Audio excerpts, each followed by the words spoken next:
308장 내 평생 살아온 길.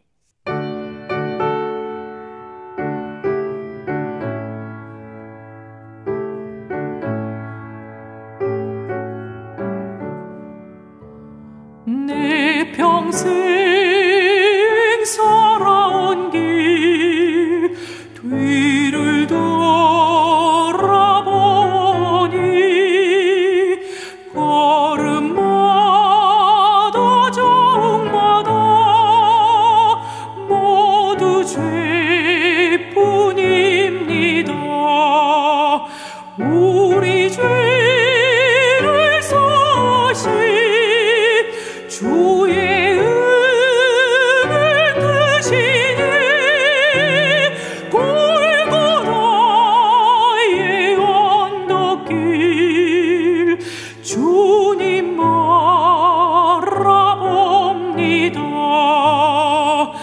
나같이 못난 인간 주님께서 살리려 하늘나라 영광 보좌 모두 버리시었네. 낮고 낮은 세상에 사람 형상 입으신 하나님의 큰 사랑 어디에다 견주리.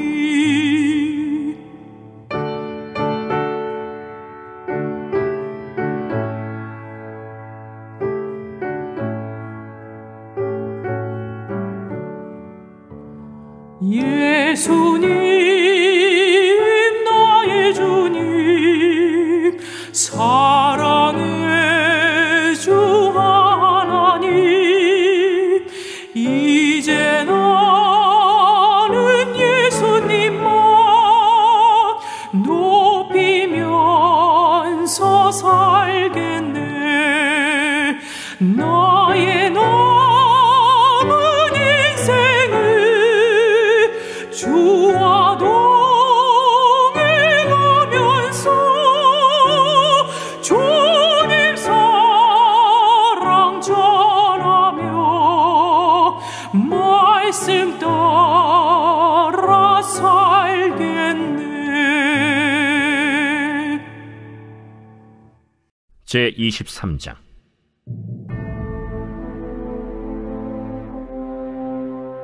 이는 다윗의 마지막 말이라.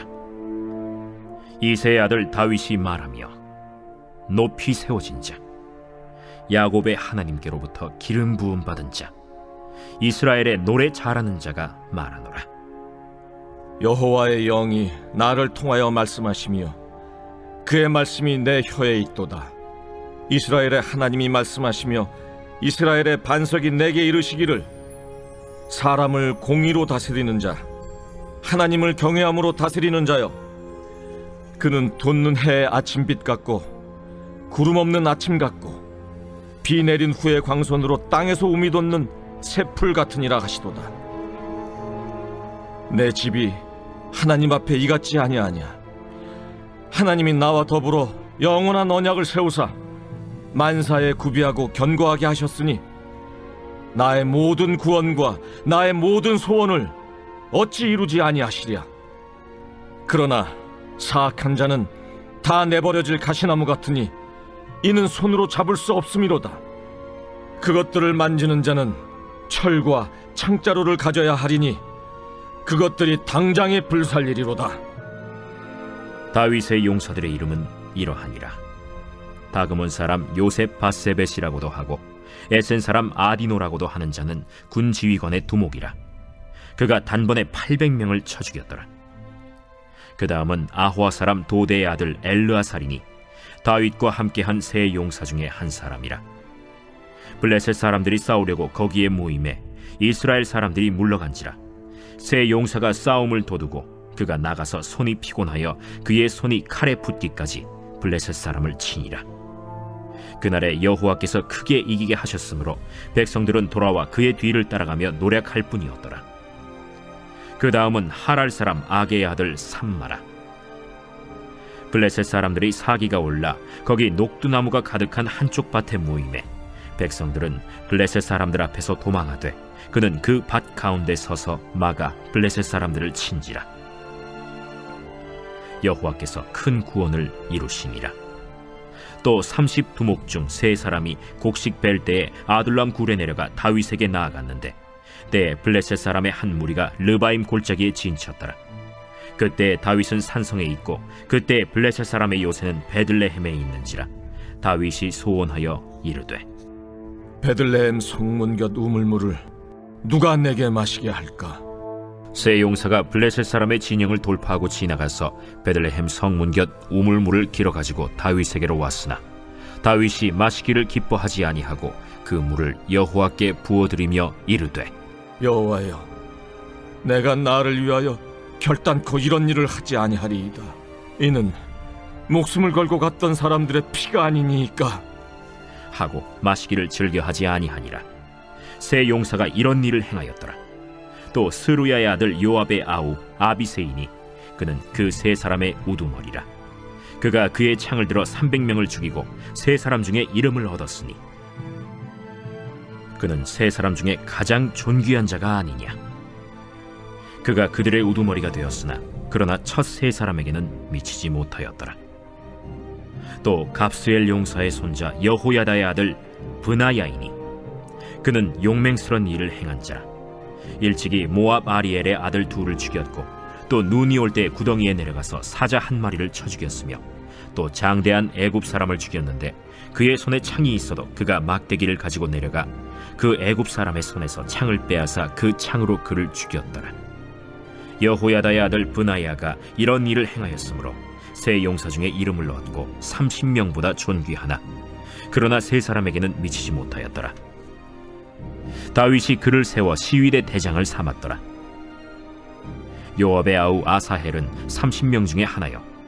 또 베들레헴 도도의 아들 엘하난과 하롯 사람 삼훗과 하롯 사람 엘리가와 발리 사람 헬레스와 드고아 사람 이게스의 아들 이라와 아나돗 사람 아비에셀과 후사 사람 무분네와 아화 사람 살몬과 느도바 사람 마하레와 느도바 사람 바나의 아들 헬렙과 베냐민 자손에 속한 기브아 사람 리베의 아들 이때와 비라돈 사람 브나야와 가스 시내가에 사는 히때와 아르바 사람 아비알본과 바르훔 사람 아스마웻과 사알본 사람 엘리아바와 야센의 아들 요나단과 하랄 사람 삼마와 아랄 사람 사랄의 아들 아히암과 마가 사람의 손자 아하스베의 아들 엘리벨렛과 길로 사람 아히도벨의 아들 엘리암과 갈멜 사람 헤스레와 아랍 사람 바아레와 소바 사람 나단의 아들 이갈과 가스 사람 바니와 암몬 사람 셀렉과 스루야의 아들 요압의 무기를 잡은 자 브에롯 사람 나하레와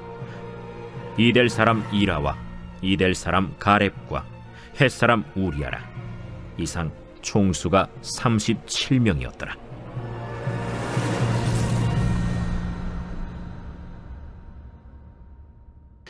오늘 본문은 사무엘하 23장입니다.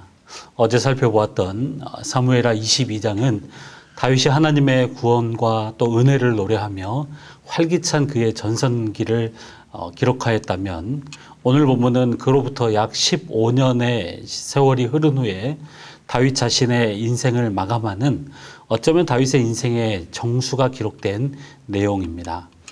그래서 오늘 본문 1절을 시작하는 문구가 이는 다윗의 마지막 말이라. 여기서 마지막 말은 유언이 아니라 내가 해보니까 내가 살아보니까 결국 이런 것이더라 이것이더라 라고 하는 그런 말입니다. 산전수전 또 공dun전까지 겪은 다윗의 마지막 말, 그렇기 때문에 다윗의 인생의 정수를 기록으로 남긴 것이 바로 오늘 본문 사무엘하 23장입니다. 다윗은 먼저 자신의 마지막 말을 전하면서 자신의 인생을 이렇게 고백합니다. 1절 말씀 이렇게 기록합니다. 이는 다윗의 마지막 말이라. 이새의 아들 다윗이 말하며 높이 세워진 자, 야곱의 하나님께로부터 기름 부음을 받은 자, 이스라엘의 노래 자르는 자가 말하노라. 다윗은 자신을 네 가지로 소개하고 있습니다. 이새의 아들, 또 높이 세워진 자, 기름 부음 받은 자, 노래 잘하는 자입니다. 먼저 이새의 아들이라고 하는 말은 주로 다윗을 낮추거나 비난할 때 사용된 표현입니다. 사울에게 다윗을 천거하는 신하가 다윗을 보잘것없는 사람으로 낮춰서 부를 때 이새의 아들이라고 했습니다. 또 사울이 다윗을 비꼬아 말할 때 이새의 아들이라고 했습니다. 또 어리석은 나발이 다윗을 경멸하듯이 낮춰서 부를 때 이새의 아들이라고 했습니다. 그리고 반란을 일으켰던 세바가 다윗을 이새의 아들이라고 했습니다. 이처럼 이새의 아들이라고 하는 말은 다윗을 낮추거나 비난하고자 할 때 사용되었습니다. 그것은 당시 다윗의 아버지 이새가 별 볼 일 없는 사람이었기 때문이죠. 그런데 이제는 이새의 아들이라고 하는 이 말이 더 이상 천하거나 보잘것없는 그런 표현이 아닙니다. 한 나라의 왕을 상징하는 의미로 변화되었기 때문이죠. 그래서 보잘것없었던 이름, 다윗의 아버지 이새도 덩달아 존귀한 이름으로 변화되었습니다. 자, 두 번째, 다윗은 자신을 높이 세워진 자라고 소개합니다. 양을 치는 하찮은 일을 하는 자였지만 다윗은 양을 치는 하찮은 일을 하는 자였지만 하나님께서 다윗을 이스라엘의 왕으로 세워주셨습니다. 자기가 이 땅에서 왕이 되었지만 이는 자기가 성취한 결과가 아니라 하나님이 세워주신 것을 지금 고백하는 그런 표현입니다. 자, 세 번째는 다윗은 자신을 기름 부음을 받은 자라고 소개하고 있습니다. 다윗은 자기 스스로 기름 부음을 받은 것이 아니라 기름 부은 것이 아니라 하나님의 뜻에 따라서 기름 부음을 받았다는 것입니다. 다윗의 아버지도 형제들도 심지어는 기름을 부었던 사무엘도 처음에는 전혀 기대하지 않았습니다. 그러나 이처럼 보잘것없는 사람을 하나님께서 택하셔서 기름을 부어주시고 위대한 인물로 사용해 주신 것이죠. 자, 마지막 네 번째는 다윗은 자신을 노래 잘하는 자라고 소개하고 있습니다. 노래를 잘한다라고 하는 말은 요즘 말로 정말 노래를 잘하는 가수를 의미하는 것이 아니라 하나님을 찬양하고 그분을 높이는 삶을 살았다는 것입니다. 주의 영이 다윗에게 임함으로 인해서 그의 입술을 하나님을 찬양하는 도구로 사용하셨다는 것입니다. 여러분, 이 네 가지의 고백이 무엇입니까? 사실은 하나의 공통된 그런 고백이죠. 한마디로 말하면 나의 나된 것은 하나님의 은혜입니다 라고 하는 이 고백 아니겠습니까? 나같이 아무것도 아닌 사람을 하나님이 택하여 주시고 높여주시고 기름 부어주셔서 예배자로 세워주심을 지금 고백하고 있는 것입니다. 내가 잘나고 내가 특출나서가 아니라 하나님 때문에, 하나님의 은혜 때문에 내가 지금의 내가 될 수 있었다는 것을 지금 고백하고 있는 것입니다. 이것은 단순한 고백도 아니고 자기 자랑도 아닙니다. 그저 하나님이 그렇게 하셨다는 것에 대한 믿음의 고백이고 신앙의 고백인 것이죠. 오늘 우리는 하나님 앞에서 여러분 어떠한 고백을 할 수 있겠습니까?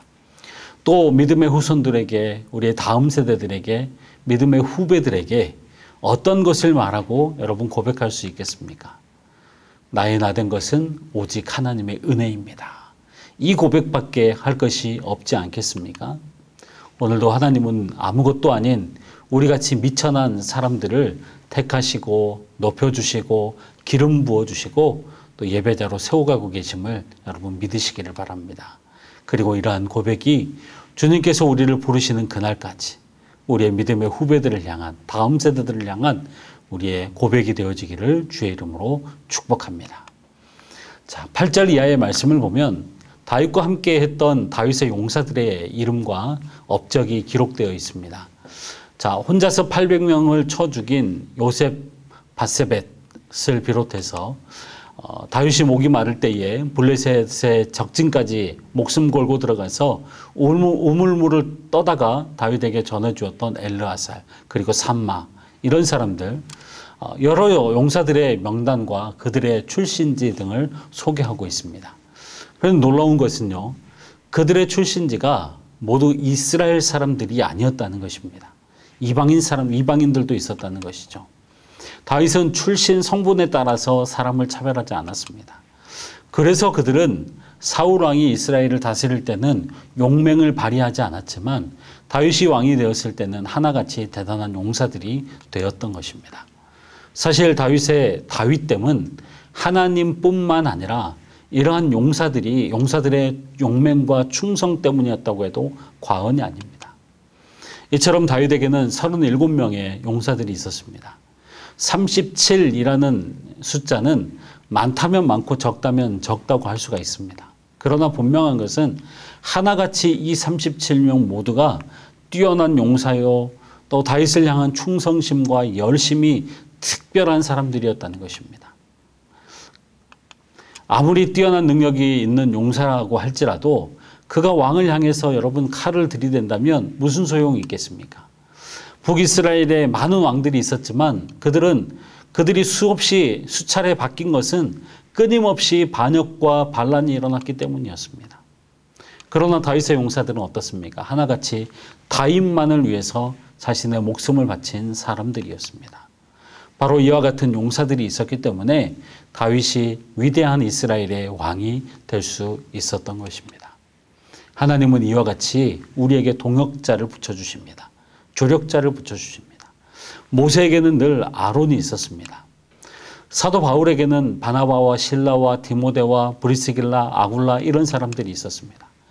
우리에게도 이와 같은 동역자가 있고 조력자가 있습니다. 우리 곁에 믿음의 형제 자매들이 있는 것이죠. 사랑방이 있고 믿음의 공동체가 있습니다. 하나님은 하나님의 나라를 위해서 이러한 조력자들, 동역자들을 사용하여 주셔서 보내주셔서 함께 하나님의 나라를 세워가게 하십니다. 오늘 본문 사무엘상 23장을 통해서 다윗이 마지막에 깨닫고 이스라엘 백성에게 마지막으로 전하고 싶은 말이 무엇이었겠습니까? 다윗의 다윗됨은 자신 혼자만의 힘으로 된 것이 아니라는 것입니다. 전적인 하나님의 은혜 때문에, 그리고 또 한 가지는 자신과 함께 했던 용사들의 헌신 때문이었다는 것입니다. 다윗은 자신의 인생을 돌아보면서 바로 이것을 고백하고 있습니다. 우리의 마음을 늘 유혹하게 하는 것이 무엇입니까? 내가 혼자 다 할 수 있다는 것입니다. 하나님 없어도 되고 다른 사람의 도움 없이도 다 할 수 있다는 것입니다. 그러나 하나님의 나라와 하나님의 백성들은 그렇지 않습니다. 하나님과 함께 할 뿐만 아니라 믿음의 동역자들과 함께 하는 것이 여러분 하나님의 나라의 백성들입니다. 우리 그리스도인들은 하나님의 은혜 때문에 또 사랑하는 믿음의 공동체의 사랑 때문에 살아가는 존재입니다. 이것이 사무엘하 23장에서 다윗이 마지막 말로 우리에게 교훈하는 것입니다.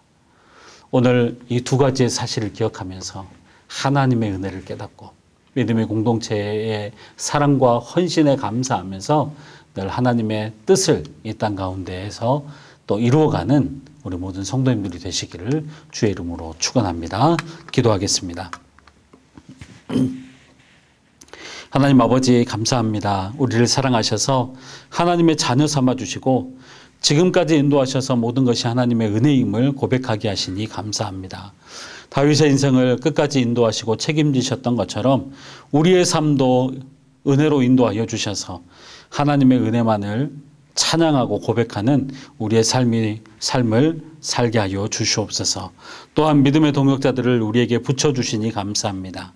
힘들고 고단한 인생길을 살아가면서 외로이 홀로 걸어가지 말게 하여 주시옵시고 손잡고 함께 가라고 붙여주신 동역자들의 손을 더욱더 힘차게 붙잡고 믿음의 길을 온전하게 걸어가는 우리 모두가 되게 하여 주시옵소서.